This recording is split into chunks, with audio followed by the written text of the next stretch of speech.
કારણ કે spiritual intelligence હોય ને એ બધી જગ્યાએ પોઝિટિવિટી જોવે. સારું છે, સાચું છે, થશે આગળ, થોડું બગડેલું છે પણ સુધરી જશે.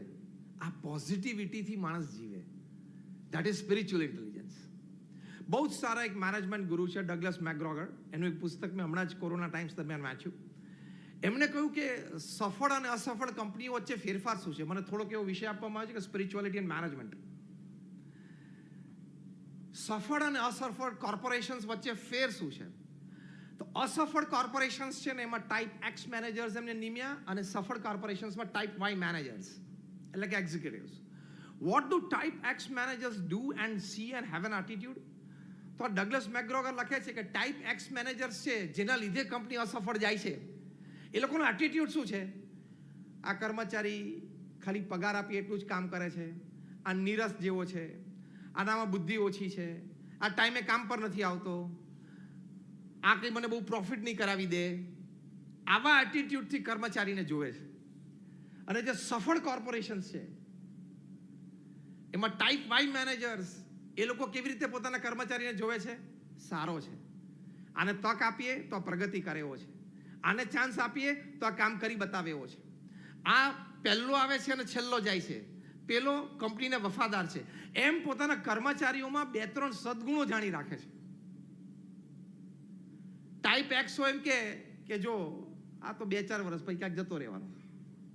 ટાઈપ વાય કેવું કહે છે કે ના, હું એને રિટેન કરીશ, આ વ્યક્તિને મારે 20 વર્ષ મારી પાસે રાખવો છે. એટીટ્યુડ જ આખો ડિફરન્ટ. જ્યાં ટાઈપ વાય નો એટીટ્યુડ છે ને એ સ્પિરિચ્યુઅલ ઇન્ટેલિજન્સ છે, એ આધ્યાત્મિક બુદ્ધિ છે, માણસની કિંમત કરે. અને ક્યાંક અહમમાં આવીને તમે માણસની કિંમત ના કરો, that is type x managers. તમે તમારા કર્મચારીઓને કઈ દ્રષ્ટિએ જોવો છો એની ઉપર તમારો ગ્રોથ બહુ જ રહેલો છે.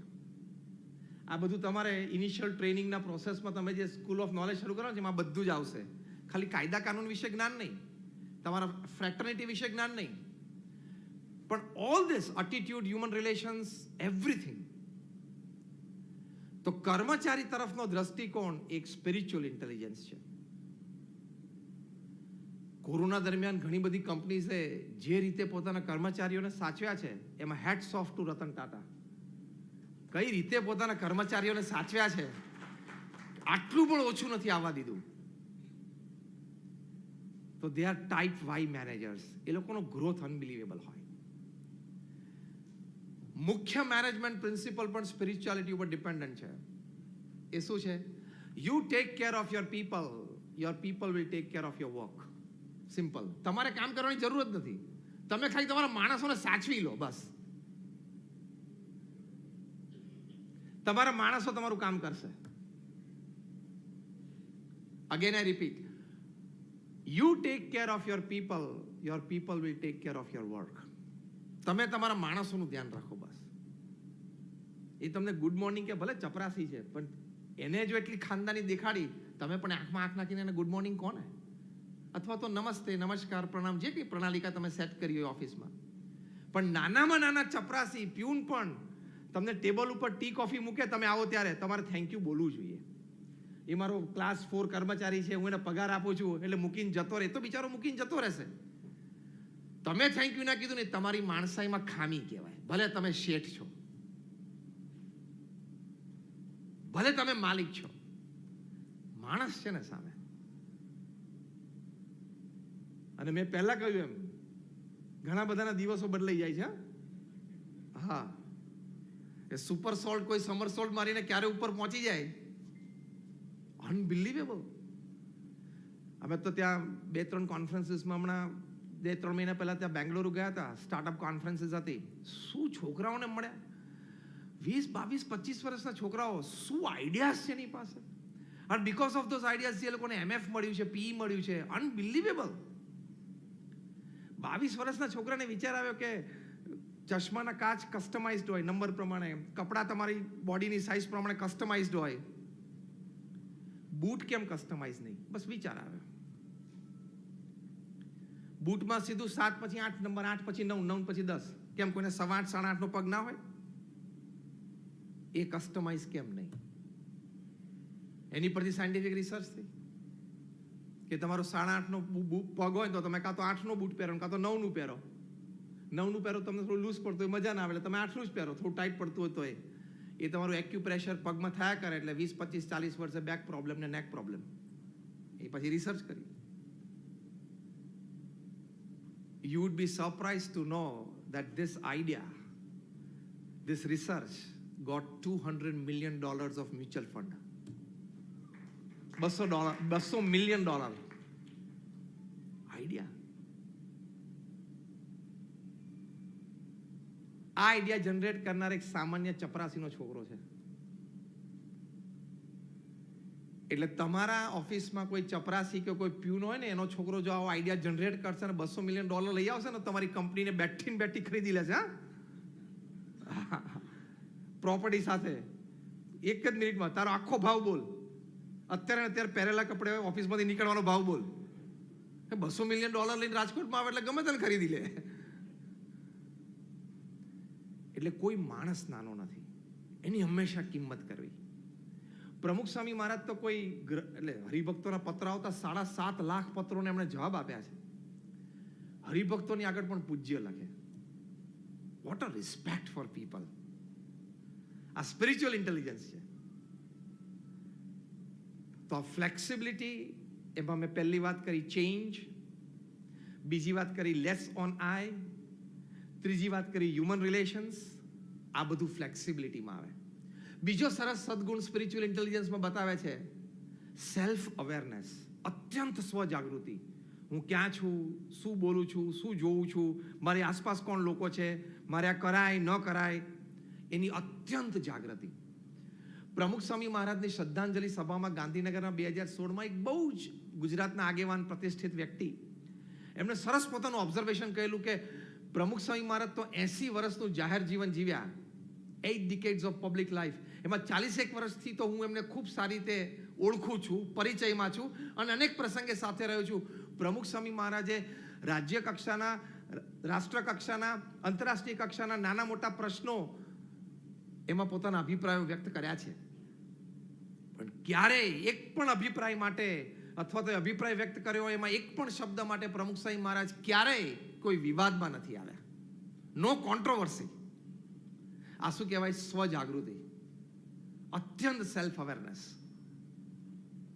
ગમે તે પ્રસંગમાં આવ્યો પણ એ સ્વજાગૃતિ. તમે થોડા વર્ષ પહેલા વિડીયો એક જોયો હશે કે એક જગ્યાએ આપણા માનનીય પ્રધાનમંત્રી શ્રી નરેન્દ્રભાઈ મોદી કાર્યક્રમમાં હતા અને ત્યાં પછી એક ઉદ્ઘાટન હતું, કંઈક I think tree plantation program હતો. પછી એમના હેલ્પે એમને હાથમાં ટિશ્યુ પેપર આપ્યો એટલે એમને હાથ લૂછ્યા. પછી 2 વાર આમ નજર કરી કે આજુબાજુ કોઈ જગ્યાએ ડસ્ટબિન નથી, એમને સીધો ખિસ્સામાં મૂકી દીધો. આ સ્વજાગૃતિ કહેવાય, અત્યંત સેલ્ફ અવેર. લે, મને ખબર નહોતી, આવું બોલાય જ નહીં. કોઈ પણ વાક્ય લેથી શરૂ થાય ને એમાં કઈ લેવાનું હોય જ નહીં. લે, મને કઈ ખબર નહોતી, લે એવું છે, લે હું આવું બોલ્યો તો. તું લેથી શરૂ કર ને વાક્ય, એટલે તારામાં કઈ લેવાનું છે જ નહીં અને તને કઈ દેવાનું નથી. You should be confident what you are talking, what you are meeting people, how are you expressing people around you. એની માટે તમે અત્યંત સ્વજાગૃત હોવા જોઈએ. કેનેડાની પાર્લામેન્ટમાં 300-350 પાર્લામેન્ટ્સમાં એનાઉન્સમેન્ટ થયું કે આપણે બધાને વિનંતી કરીએ છીએ કે દરેક સાંસદ પોતાના સ્થાને ઊભા થાય અને પ્રમુખ સ્વામી મહારાજનું બહુમાન કરે. સ્ટેન્ડિંગ ઓવેશન થયું. કેનેડાની ધરતી ઉપર ત્યાંની પાર્લામેન્ટમાં 350 પાર્લામેન્ટેરિયન્સ ઊભા થાય તમારા સન્માન માટે. એ વખતે સેલ્ફ અવેરનેસ બહુ અઘરી છે. તમે અહમમાં આવી જાઓ, એ પ્રવાહમાં તણાઈ જાઓ અને માન સન્માનના સ્વાદમાં તમે ગરકાવ થઈ જાઓ. પ્રમુખ સ્વામી અત્યંત સ્ટેબલ. બાજુમાં બેઠેલા સંતને કીધું તું ઊભો થા, એટલે કે તમે ઊભા થાવ. પેલા કહ્યું કે સ્વામી એ તો તમારું નામ બોલાણું છે. સ્વામી કે તારા હાથમાં ઠાકોરજીની મૂર્તિ છે, જ્યાં મૂર્તિ છે ને ઠાકોરજીની મૂર્તિ છે, ભગવાનનું સન્માન છે, એમના લીધે આપણને બોલાવે છે, આપણું નથી. આ કોન્શિયસ રહેવું એ વખતે. અગેન ઇન વન લાઈન, કેનેડાની પાર્લામેન્ટમાં 350 MPs તમારી સામે તમારા સન્માન માટે ઊભા થયા હોય અને પછી તમારી નામની જાહેરાત થાય, એ વખતે તમને આ કોન્શિયસનેસ આવી પોસિબલ જ નથી. અત્યંત સ્વજાગૃતિ. તમને અત્યારે બોલિવૂડના 5 નામ પૂછ્યું એટલે તમે મને 10 આપશો. હું નાના જ આંકડો બોલું છું, તમે વધારે આપશો, પણ સામાન્ય દ્રષ્ટાંત આપું છું. હું તમને 5 ક્રિકેટરના નામ પૂછું એટલે તમે 25 આપશો. ચલો, એ માહિતીની દ્રષ્ટિએ અથવા જાગૃત નાગરિક તરીકે કંઈ ખોટું નથી. પણ હમણાં પૂછ્યું કે તમારા દીકરા અને દીકરીના 5 મિત્રોના નામ મને આપો, તો તમારામાંથી 90% ફેલ થશે. Am I right? Tell me yes or no. હાથ ઊંચો કરો એટલે મને ખબર પડે. બધા હાથ ઊંચો કર્યો. તમે પેલું ન જાણો એવું નથી કહેતો. માહિતીના ભાગરૂપે, એક જાગૃત નાગરિકના ભાગરૂપે સમાજમાં શું ચાલી રહ્યું છે જાણવા માટે કરવું જોઈએ. પણ તમારા સંતાનો માટે તમે કેમ જાગૃત નથી, સેલ્ફ અવેર કેમ નથી? એટલે તમારી વ્યવહારિક બુદ્ધિ છે પણ આધ્યાત્મિક બુદ્ધિ નથી. એ તો ફેમિલી કમ્સ ફર્સ્ટ. તો અમારા મંદિરમાં આવ્યા હતા એક ભાઈ અને એના નાના દીકરાને લઈને. આમ તો 12-13 વર્ષનો હતો, અર્લી ટીનમાં હતો. સાજીક અમારા સંતોએ પૂછ્યું કે પિતાને કયા ધોરણમાં ભણે છે? તો પિતા કે બેટા કહેતો સ્વામીને કયા ધોરણમાં ભણે છે. ખબર પડી? પિતાને ખબર જ નહોતી કયા ધોરણમાં ભણે છે. પછી મારે સંતે પૂછ્યું કે કેટલા સબ્જેક્ટ ભણે છે, કેટલા વિષયો છે? એટલે એમને કારણ કે સંતે ખબર પડી ગઈ એટલે સેકન્ડ ક્વેશ્ચન, કેટલા સબ્જેક્ટ ભણે? સ્વામી ઘણા બધા સબ્જેક્ટ ભણે છે. દિવાળી ઉપર પાછી બીજી ટેક્સ્ટ બુક લાવી આપે છે. એટલે એ તો ફાડી નાખે છે ને એટલે તું લઈ આવે છે કે દિવાળી પર સબ્જેક્ટ બદલી ના જતા હોય ધોરણમાં. જાગૃતિ નથી. 12 વર્ષનો એક છોકરો બીડી પીવા માંડ્યો. એના પિતા પણ એને લઈને મંદિરે અમારા સંતો પાસે આવેલા. સ્વામી આને કહો કે આ 12 વર્ષનો છે બીડી પીવે છે. અમારા સંતે પૂછ્યું તમે નજરે જોયું કે કોઈના કીધેલી વાત કરો છો? નજરે જોયું. પૂછો કે એટલે છોકરાનું મોઢું આમ નીચું થઈ ગયું. બીજો પ્રશ્ન અમે પૂછ્યો કે એમની સાથે વાત તો કરીએ પણ પહેલા તમારી સાથે વાત કરી છે, તમે સિગરેટ પીવો છો? એટલે પેલા પિતા કે હા. બીજો પ્રશ્ન પૂછ્યો, ઘરમાં પીવો છો? તો કે હા. ત્રીજો પ્રશ્ન પૂછ્યો, ક્યારેક ઘરમાં બેઠા હોય અને સિગરેટ પીવાનું મન થાય ને ઘરમાં સિગરેટ ખૂટી ગઈ હોય, પેકેટમાં એક ના હોય, તમે આ છોકરાને પાનના ગલ્લે મોકલ્યો છે? તો કે હા. અમારા સંત કે બસ ચેપ્ટર એન્ડ. ચોથો કાર્યક્રમ બાકી હતો જાતે કરી લીધો. કે તમને સિગરેટ પીતા જોયા, ઘરમાં પીતા જોયા, તમે એને પાનના ગલ્લે મોકલી એટલે એની હિંમત આવી ગઈ, ડગલા મંડાઈ ગયા. પાનના ગલ્લા તરફ એના ડગલા મંડાઈ ગયા. હવે એક છેલ્લો કાર્યક્રમ બાકી હતો એને જાતે પૂરો કરી નાખ્યો. સેલ્ફ અવેર હોવું જોઈએ કે મારી નાનામાં નાની ક્રિયાથી મારી નેક્સ્ટ જનરેશન, મારા ફેમિલી ઉપર એની શું ઇમ્પેક્ટ પડશે.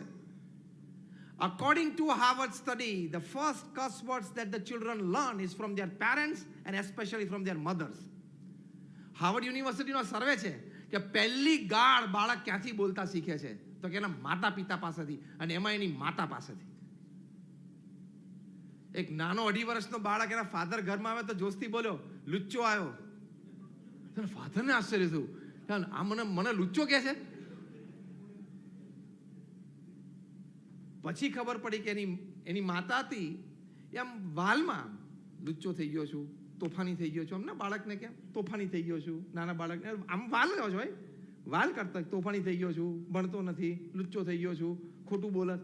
એમાંથી એને લુચ્ચો શબ્દ પકડાઈ ગયો તો પપ્પાને કહી દીધો. Spiritual intelligence is you are absolutely self aware. તમે તમારા ફિલ્ડ વિશે બોલી છો કે આ વસ્તુની મને ખબર નહોતી, ઇટ્સ રોંગ. તમે તમારા ફેમિલી વિશે બોલી ના શકો કે આ તો મારી ધ્યાન બહાર જ ગયું, ઇટ્સ રોંગ. એ સ્વજાગૃતિ કહેવાય. પ્રમુખ સ્વામી મહારાજે BAPSમાં 162 પ્રકારની પ્રવૃત્તિઓ ચલાવી. Environmental, medical, educational. તમે નંબર 48 નેશનલ હાઈવે ઉપર નીકળો, પહેલા નંબર 8 હતો, હવે નંબર 48 છે. આબુથી માંડીને બોમ્બે સુધી દર 25-50 કિલોમીટર અમારી એક સંસ્થા આવે. એટલું બધું કાર્ય પ્રમુખ સ્વામી મહારાજે કર્યું પણ એ વોઝ ફુલ્લી સેલ્ફ અવેર. કોઈ જગ્યાએ પ્રમુખ સ્વામી મહારાજે આ શ્રદ્ધાંજલિ સભામાં મહાનુભાવે વાત કરી હતી, 40 વર્ષથી નજીક છું, કોઈ જગ્યાએ પ્રમુખ સ્વામી મહારાજે જાહેરમાં કે ખાનગીમાં એક પણ જગ્યાએ વિવાદ થાય એવી વાણી કે વર્તન રાખ્યું નહીં.